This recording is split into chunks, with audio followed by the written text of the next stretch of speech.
ከኢትዮጵያ አልፎ የመላው ጥቁር ሕዝቦች ኩራት የሆነው የአድዋ ድል 130ኛ ዓመቱ ሲከበር የአንድነትና የነጻነት ተምሳሌት መሆኑም ተዘክሮበታል። ለድሉ መታሰቢያነት በተገነባው ሙዚየም የተከበረው በዓሉ የአገሪቱ ርዕሰ ብሔር ጨምሮ የተለያዩ ከፍተኛ የመንግስት ኃላፊዎችና የአዲስ አበባ ከተማ ነዋሪዎችም ተሳትፎበታል። የአዲስ አበባ ከተማ ከንቲባ አዳነች አቤቤ በበዓሉ አከባበር ላይ እንደተናገሩት 130ኛው የአድዋ ድል ከአኩሪ ታሪክ ወደ ብሩህ አድማስ በሚል መሪ ቃል መከበሩ ካለፈው የጀግንነት ታሪክ ተምረን ለነገው የአገሪቱ ብልጽግና ቃል የምንገባበት ነው።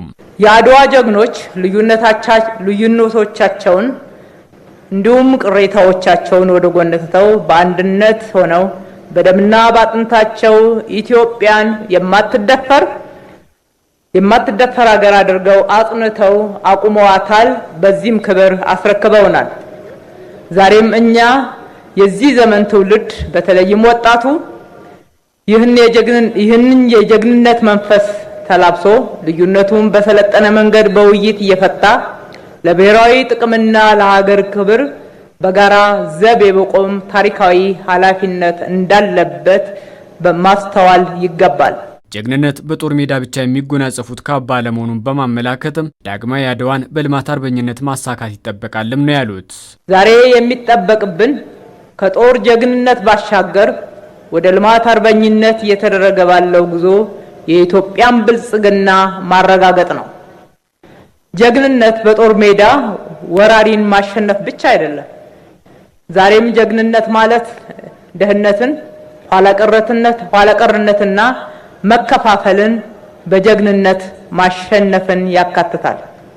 የአድዋ ጀግኖች በክቡር መስዋዕትነት ሀገር እንዳስከበሩ ሁሉ እኛም የሀገራችንን ሉዓላዊነት ከየትኛውም ትንኮሳ ተከላክለን በጽናት በላባችን በእውቀታችን የሀገራችንን ብልጽግና ማረጋገጥ ይጠበቅብናል። ኢትዮጵያም ልጆቿን አስተባብራ በልማት ጎዳና ላይ ትገኛለች ያሉት ከንቲባ አዳነች ለዚህ ደግሞ ከተሞችን ለማዘመን የተወሰደው እርምጃ በታላቁ ህዳሴ ግድብ የተገኘው ድልና በግብርናው መስክ እየተስተዋለ የሚገኘው ውጤት አብነት መሆኑን አንስተዋል።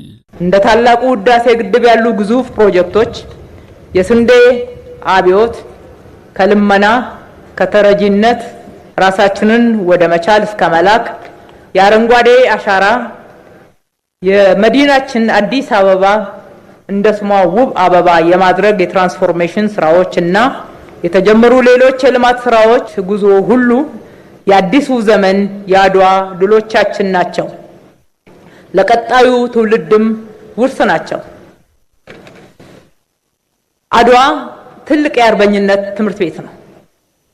ከዚህ ሕያው ትምህርት ቤት ተምረን በራሳችን ጥረት ለዓለም ተሞክሮ የሚሆኑ ተጨባጭ ስራዎችን መስራት እንችላለን። በቀጣይ የባህር በር ተጠቃሚነትን በማረጋገጥ የዚህን ዘመን ሌላኛው አድዋ እናረጋግጣለን ሲሉም አጽንኦት ሰጥተዋል። በአንድነት ቆመን የኢትዮጵያን አይቀሬ ብልጽግና እውነት እናደርጋለን ስንል እንዲሁ አየር ላይ የምንናገረው ሳይሆን በርካታ የሚታዩ የሚጨበጡ የለውጥ ፍሬዎችን ይዘን ነው። በኢፍትሐዊነት የተዘጋብንን የባህር በራችንን በማስከፈት የቀድሞ አርበኞቻችንን ታሪክ ከመዘከር ባለፈ እኛም በዘመናችን ታላቅ ድርብርብ ታሪኮችን ሰርተን ለማለፍ በቁጭት እንነሳ።